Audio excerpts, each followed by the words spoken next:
ಮನೇಲಿ ಚಪಾತಿ ಹಿಟ್ಟು ಖಾಲಿಯಾಗಿದೆ ಅಂತ ತರೋಣ ಅಂತ ಒಂದು ಇಂಡಿಯನ್ ಸ್ಟೋರ್ಗೆ ಹೊರಟೆ ನಮ್ಮೂರಲ್ಲಿ.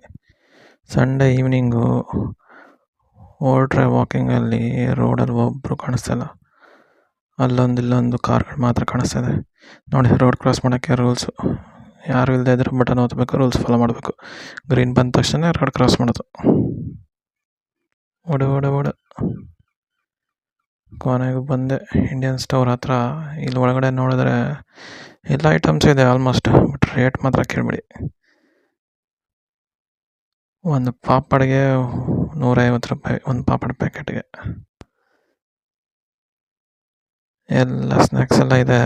ಅದರ ರೇಟು ಚಿಲ್ಲಿ ಪೌಡ್ರ್ ನೋಡಿ, 3.5 ಪೌಂಡು, 350-400 ರೂಪಾಯಿ ಆಲ್ಮೋಸ್ಟ್. ತುಪ್ಪ ಇದೆ, ತರಕಾರಿ ಬದನೆಕಾಯಿ ಇದೆ, ಕೊತ್ತಂಬರಿ ಇದೆ, ಬೆಂಡೆಕಾಯಿ ಇದೆ. 1 kg 650 ರೂಪಾಯಿ. ಪಾನಿಪುರಿ ಪ್ಯಾಕೆಟ್ಗಳು, ಏನೇನೋ ಪ್ಯಾಕೆಟ್ಗಳಿದ್ದಾವೆ. Readymade food frozen. ವಡೆ ಇದೆ, ಆಂಬೊಡೆ, ಸ್ವೀಟ್ಗಳು, ಉಪ್ಪಿನಕಾಯಿ, ವೆರೈಟಿ ಉಪ್ಪಿನಕಾಯಿಗಳಿದ್ದಾವೆ. 250 ರೂಪಾಯಿ ಒಂದು ಬಾಟ್ಲು. ಬೆಂಗಳೂರಲ್ಲಿ ಅದೇ 50-60 ರೂಪಾಯಿಗೆ ಸಿಗ್ತವೆ. ಗೋಧಿ ಹಿಟ್ಟು ನೋಡಿ, 5.5 ಪೌಂಡು, 600 ರೂಪಾಯಿ. 2 kg ಅದು. ಎಷ್ಟೋ 2 kg ಜಸ್ಟು. ಪಾನಿಪುರಿ ಬಾಕ್ಸ್ಗಳಿದ್ದಾವೆ, ಬರೀ ಖಾಲಿ ಪಾನಿಪುರಿ ಬಾಕ್ಸ್ಗಳು.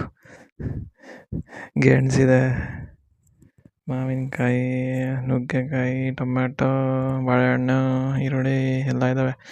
ನಾನು 1-2 ಐಟಮ್ ತೊಗೊಂಡು ನಡಿ ಓಡೋಣ ಅಂತ ಹೊರಟೆ ವಾಪಸ್ ಮನೆಗೆ. ಮತ್ತೆ ರೋಡ್ಗಳು ಬಿಕೋ ಅಂತ ಇದ್ದಾವೆ, ಒಬ್ಬರು ಒಂದು ನರ್ಪಡೆ ಇಲ್ಲ. ಅಲ್ಲೊಂದು ಕಾರ್ಗಳು ಓಡಾಡ್ತಾ ಇದ್ದಾವೆ ಅಷ್ಟೇ. ಮನೆ ಹತ್ರ ಹೋಗ್ತಾಯಿದ್ರೆ ಒಂದು ಚರ್ಚ್ ಕಾಣಿಸ್ತಾ ಇತ್ತು. ಯಾವುದು 1947 ಕಟ್ಟಿರೋದಲ್ಲ ಚರ್ಚು, ಹಳೆಯ ಕಾಲದ ಚರ್ಚು. 1-2 ಯಾವುದಾದ್ರು ರೆಸ್ಟೋರೆಂಟ್ಗಳಿದ್ದಾವೆ, ಬಟ್ ಆಲ್ಮೋಸ್ಟ್ ಸಂಡೇ ಇರೋದ್ರಿಂದ ಆಲ್ಮೋಸ್ಟ್ ಎಲ್ಲ ಕ್ಲೋಸು.